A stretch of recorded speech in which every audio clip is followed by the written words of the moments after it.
Քննեցի թո բուծելիկա զարանգազ արտի։ Բարև ձեզ։ Այսօր մեր մարքետոլոգը հարցեր կտա եւ ես կփորձեմ պատասխանել կապված կորպուս գաստրոբարի բարի գործունեության հետ։ Ինչ են հաճախ պատվիրում աղջիկները եւ ինչ տղաները։ Տղաները եւ աղջիկները հաճախ ամենահաճախը պատվիրում են ջուրը։ Հաջորդ հարցը։ Այո։ Ինչն է բարմենի գործում ամենադժվարը։ Ինձ թվում է բարմենի գործում ամենադժվարը միշտ պոզիտիվ ու միշտ ուրախ լինելն է։ Բայ այդ բալանսը միշտ ուրախ լինի։ Բարև ողջույն։ Որն է կորպուսում ամենաշատ դրված կոկտեյլը հյուրերի կողմից։ Մի հատ կոկտեյլ չեմ կարող տենց ասեմ, բայց Որը մտքիդ է կա։ Fresh ինձ թվում է։ Հաջորդ հարցը արդեն մի քիչ անձնական քո հետ կապված։ Խնդրեմ ինձ էլ հարցեր չտալ։ Անձամբ քո հետ կապված։ Ինչն է ոգեշնչել քեզ, որ դու դառնաս բարմեն։ Ինչից ես ուզեցի բարմեն դառնամ, դա մի հատ ֆիլմ էր, ուսերս գեշա, հա, սենց։ 98 թվականի ֆիլմ է, կոկտեյլ ֆիլմ է, Թոմ Կրուզն է խաղում մեջը, դա առաջ անգամ տեսա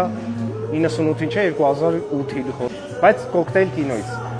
Որ դեպքը կհիշես հիմա մեր բարում կատարված, որ շատ ծիծաղելի ա եղել։ Ամենածիծաղելի դեպքերից մեկը այն էր, որ այս կողմից Ռազդաչից երկու մատուցող մի հատ լատե ենք տալի, մի հատ կապուչինո եք իշքարիշում տալի, գալիս են լեցած ասում, պանդասներով հագնում են կոպեն թռնում է 7-րդ սեղանի ոտերի տակ։ Դուսողներից մեկը ստեմի չեմ աստե աշտում, անուն չտամ, ով ջան մի հատ Ինչ խորհուրդ կտաս ծանր աշխատանքային օրվա ավարտին մարդիկ խմեն ալկոհոլային։ ծանր աշխատանքային օրվա հետո ինձ թվում է գինի երևի, գինի, խմեն հանգստանան։ Այ դուք, հաջորդ հարցը խնդրեմ։ Հաջորդ հարցը. Ինչն է ավելի կարևոր ըստ հյուրի։ Քո կարծիքով համը թե տեսքը կոկտեյլի։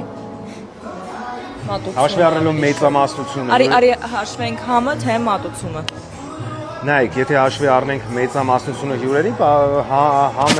համն էլ է կարևոր, բայց մատուցումը ավելի կարևոր է ինձ թվում է, որովհետև Ես լսեմ, որ ասում է գնացինք հետևից, դու